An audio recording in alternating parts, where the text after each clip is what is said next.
Olá pessoal, tudo bem? Alguns cursistas me pediram para fazer alguns comentários sobre o edital da seleção do Prof. História, né, de 2022. A seleção vai ser feita agora, em 2021, para a turma que vai iniciar em 2022.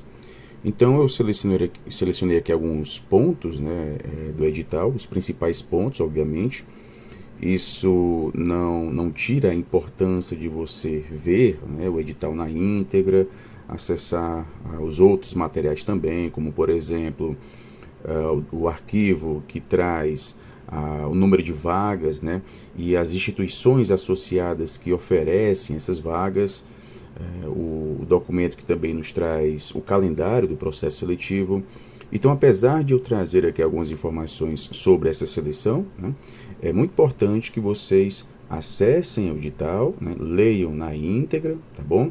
Porque sempre quando a gente faz esse tipo de...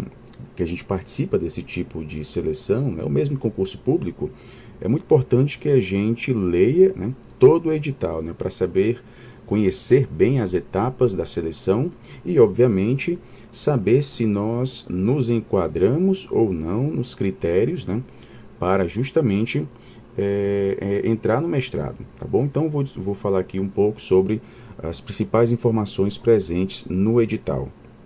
De antemão, falando um pouco aqui do Prof. História, né? É um programa de pós-graduação em estrito sensu, né? Ou seja, um mestrado, né? A gente sabe que os cursos de pós-graduação em estrito sensu, mestrado, doutorado, né? No caso específico do Prof. História, é um mestrado profissional, né? Em ensino de História, né? Obviamente, se você é professor de História, você pode utilizar este mestrado para a sua progressão, por exemplo, né? Isso, é claro, depende do plano de cargos e carreira, né? Da secretaria a qual você esteja vinculado. Então nós temos aqui um programa de pós-graduação em estrito sensu, em ensino de História, reconhecido pela CAPES, né, do Ministério da Educação, tá bom? Tem como objetivo proporcionar formação continuada que contribua para a melhoria da qualidade do exercício da docência em História na educação básica.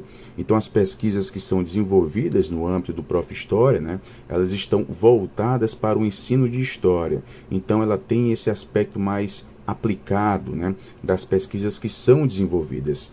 Por isso, pessoal, que para adentrar, né, no Prof. História, você tem que estar atuando como professor de História, né? Uma vez que a pesquisa que você vai desenvolver no mestrado, né, vai estar voltada sobretudo para o ensino de História. Então, um dos pré-requisitos é você ser professor de História, mas a gente vai chegar já já a esses pré-requisitos, tá bom? Então, nós temos aqui o Prof. História que conduz ao título de mestre em ensino de História. É um curso presencial, tá bom? Então, é um curso presencial com oferta simultânea nacional, coordenado pela Universidade Federal do Rio de Janeiro. Então, veja, é um curso presencial. Excepcionalmente, por conta da pandemia, em diversos outros mestrados profissionais, nós tivemos aulas remotas, né? Então, muitos mestrados profissionais, não só mestrados profissionais, mas também os acadêmicos, né, estavam tendo as suas aulas na modalidade remota, tá bom? Mas eu acredito que no primeiro semestre do Prof. História, na primeira a turma que vai iniciar em 2022, é provável que já inicie presencialmente, tá bom? Então, algumas pessoas perguntam se é online, se é à distância, se é presencial. O Prof. História é presencial. Mas pelo fato de ser um mestrado profissional, né, a gente, o próprio programa já parte da ideia de que o cursista, né, está trabalhando, está em sala de aula. Então, os horários, né, geralmente são concentrados em um dia na semana, né? Em relação aos horários também, vocês vão perceber que varia de acordo com a instituição associada, né? Então, de uma universidade para outra, a gente pode ter horários das aulas diferentes, tá bom? Tanto é que quando a gente vê aqui no item 1.4, as aulas poderão ser ministradas de segunda a sábado, né? De segunda a sábado. Ah, mas quais são os dias de aula da Universidade Federal do Ceará, por exemplo, né? Aí você tem que ver no edital, o edital já traz essas informações, né? Em relação aos horários, né? Quais são os dias das aulas do Prof. História, né? Você tem essa informação vendo o edital. No caso específico desta seleção, nós vamos ter 640 vagas, né? Então, para essa seleção nós vamos ter 640 vagas distribuídas de acordo com o quadro de vagas. Então, ver também os anexos, né, dessa seleção, que aí você vai ter acesso à quantidade de vagas. A distribuição de vagas segue a regulamentação de cada instituição associada, né, cada universidade que se associa ao programa, tá bom? Então, vamos lá. Quem pode se inscrever, né, e, obviamente, sendo aprovado dentro do número de vagas, né, quem que pode cursar o Prof. História, né? Poderão participar do Exame Nacional de Acesso os candidatos que atendam aos seguintes pré-requisitos, tá bom? Ou seja, não é um ou outro, são os dois pré-requisitos simultaneamente. Então você tem que ser portador de diploma de curso superior de licenciatura, devidamente registrado no Ministério da Educação. Então vejam, curso de licenciatura. Reparem que aqui não há a especificação, né, licenciatura em História. Aqui é curso de licenciatura. Pode ser licenciatura em Português, em História, em Biologia, em Geografia, enfim, né? Então, curso superior de licenciatura. E também atuar como professor de História em qualquer ano da educação básica, tá bom? Atuar como professor de História em qualquer ano da educação básica. Educação básica é educação infantil, ensino fundamental e ensino médio. Então, se você atua como professor de História, né, na educação básica, ensino fundamental, ensino médio, eu não cito aqui educação infantil, né, porque é mais difícil, mas ensino fundamental e ensino médio já contempla. Se você leciona História no ensino fundamental ou no ensino médio, já pode fazer, né? E reparem também que não há aqui a especificidade, né, de se é particular ou se é escola particular ou se é escola pública. Não há essa determinação aqui, né, que você tem que estar em escola pública ou escola particular. Não há aqui essa diferenciação, né? Diferentemente de outros mestrados profissionais. Por exemplo, o Prof. Letras, né, só pode fazer o Prof. Letras quem está na educação, no ensino fundamental da escola pública, né, e quem é concursado, né, quem é concursado. No caso do Prof. História, não. O Prof. História, professor de História em qualquer ano da educação básica, seja em escola particular, seja em escola pública, tá bom? Agora, é claro, como vocês podem ver no pré-requisito A, ser portador de diploma de qualquer curso superior de licenciatura, né? Eu disse que é qualquer licenciatura, mas é um pouco difícil, né, de você lecionar História sem ter a licenciatura em História, né? Então, é muito provável que os professores de História, né, os professores que estejam lecionando História, né, tenham a licenciatura em História. Mas se você não tem licenciatura em História e está lecionando, né, e tem uma turma de História em qualquer ano da educação básica, você pode fazer, tá bom? Então, esses são os pré-requisitos. Pré-requisitos que, ao meu ver, são bem abrangentes, né, são bem abrangentes.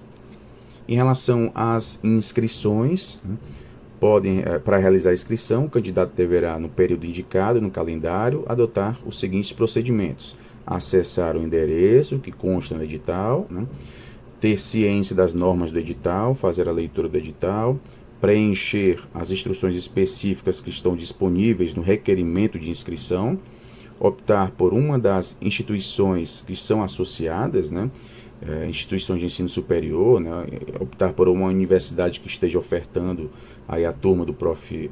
História, imprimir o recibo do requerimento de inscrição, optar pela forma de pagamento da inscrição, se vai ser cartão de crédito ou boleto bancário, né? E efetuar o pagamento da inscrição no valor de R$ 130 no período estabelecido no calendário. Então, a inscrição para este processo seletivo custa aqui R$ 130. Somente serão considerados válidos os pagamentos efetuados por meio de boleto bancário ou cartão de crédito no sistema de administração de concursos da EconRio. Pois bem, vamos pular aqui outras informações, né? E ir direto à prova. O Exame Nacional de Acesso será realizado de forma online, na data estabelecida no calendário. Então já a gente vai ver essa data. Então nós vamos ter aqui duas etapas, né? A prova objetiva e a prova discursiva. Então os critérios continuam os mesmos, né, das seleções anteriores. Nós temos aqui a prova objetiva e a prova discursiva. A prova objetiva contendo 20 questões de múltipla escolha, valendo 0,5 pontos cada questão, totalizando 10 pontos. Né? E a prova discursiva contendo uma questão valendo 10 pontos. Então, assim, se você está em nosso curso preparatório, né, você pode acessar, e é ideal que faça isso, né, porque para esse tipo de seleção é importante a gente estudar também pelas avaliações anteriores, né, então vocês podem acessar todos os exames anteriores, né, todos eles já foram corrigidos em videoaulas, então vocês podem acessar também as correções. É importante que a gente veja, né, o estilo de questão que é cobrado, né, no Prof. História. Vocês vão perceber que a grande maioria das questões, né, traz mais uma relação de interpretação. Né, então, é muito importante que vocês vejam os exames anteriores, né, identificar as características das questões, né, como eles cobram o conteúdo, assistam às correções. A gente também postou alguns simulados da prova objetiva. Em relação à prova discursiva, né, também a gente vai fazer o nosso simulado. Né? A gente sempre faz o nosso simulado e como o edital foi divulgado, agora a gente pode fazer o nosso simulado, tá bom? Então, simulado, como a gente sempre faz, vocês vão receber a proposta da prova discursiva, vão escrever, né, fazer a produção textual de vocês, enviar para nós a produção textual, ela será avaliada e vocês vão receber com a avaliação e as orientações do que poderia ser melhorado, né, nos textos de vocês, tá bom? Então, com a divulgação do edital, agora a gente pode partir para a nossa prova discursiva, para o nosso simulado da prova discursiva. Se você não é cursista e tem interesse em saber um pouco mais sobre a plataforma do curso, você pode clicar no link que aparece aqui acima do vídeo, né?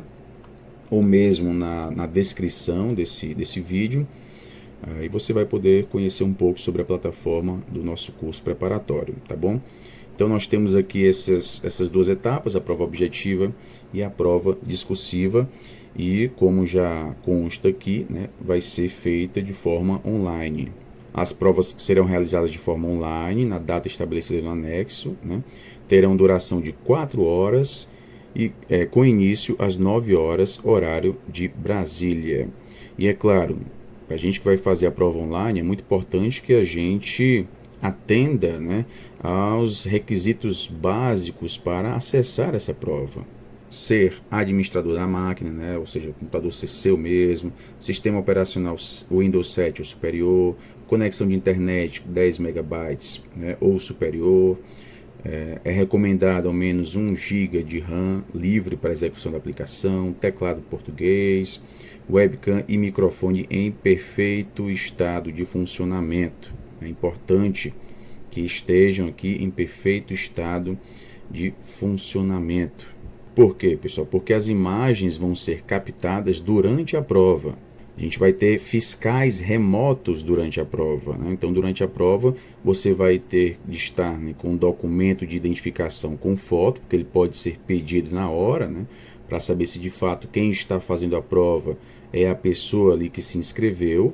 Então, é como se a gente estivesse com os documentos, né, fazendo a prova de forma presencial. Então, quando você estiver fazendo a prova, esteja com os documentos bem perto de você, né, para você mostrar caso seja solicitado, e provavelmente vai ser.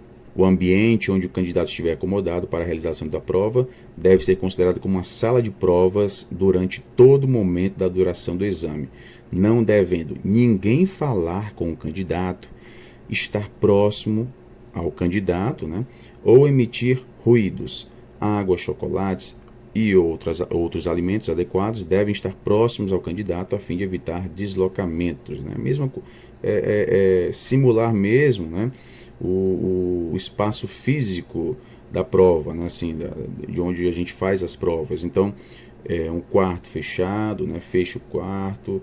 Quando você for realizar a prova, ninguém pode entrar. Enfim, você tem que estar isolado. Não vai poder usar gorro, touca, casaco com capuz, boné, óculos escuros ou qualquer outro acessório ou vestimenta que dificulte a identificação facial.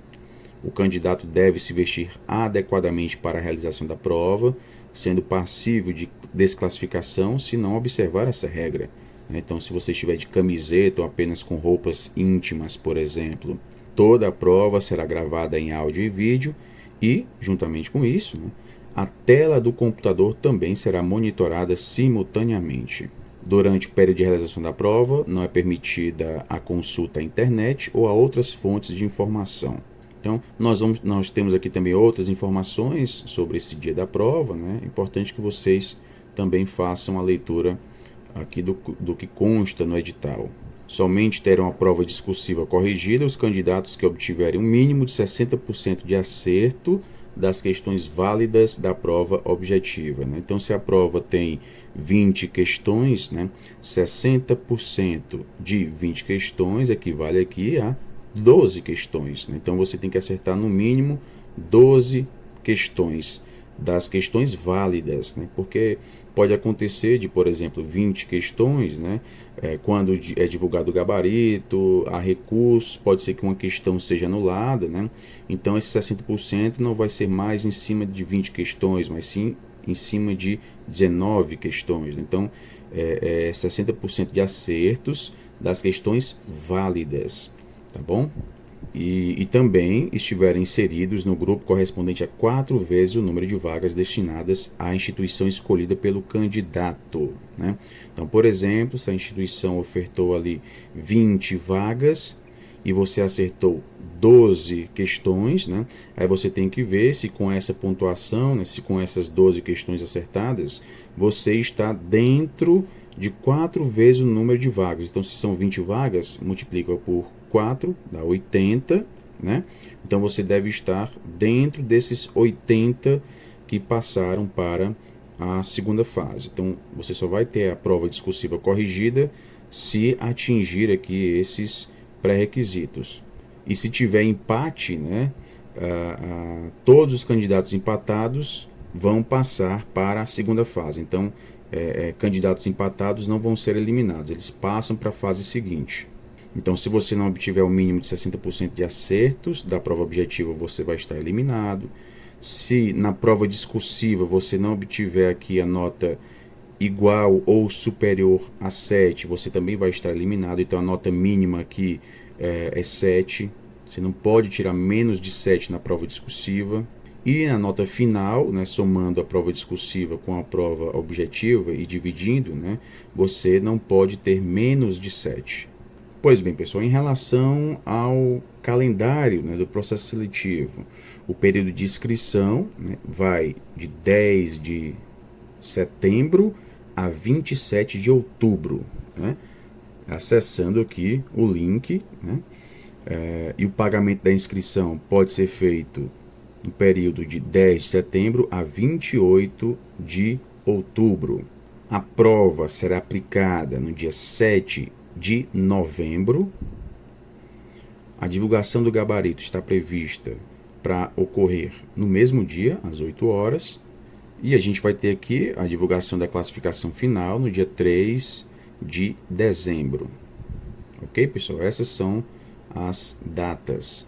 As principais datas, obviamente, porque nós temos também outras datas relacionadas, por exemplo, àqueles que vão se inserir, né, nas cotas, os que vão solicitar condições especiais para a realização da prova também, se é um candidato portador de alguma necessidade especial, ou mesmo as lactantes, né? Então há outros períodos também, é importante fazer a leitura do documento completo. Em relação ao conteúdo programático, né, ele se mantém em relação aos editais anteriores, né, a construção do conhecimento histórico, os tempos históricos, história, memória e identidade, ensino de história, cidadania e diversidade cultural, né. Na plataforma do curso, nós abordamos aqui livros, né, que trazem esses conteúdos aqui, né? Então, os livros que estão disponíveis na plataforma do curso preparatório, né, são livros que trazem, que abordam esses conteúdos, tá bom? E é isso, pessoal. Quis trazer aqui as principais informações, não me estender muito, né? Caso queiram mais informações, vocês podem acessar o link que está na descrição desse vídeo, tá bom? Então, pessoal, é isso, né? Bons estudos a todos e até a próxima.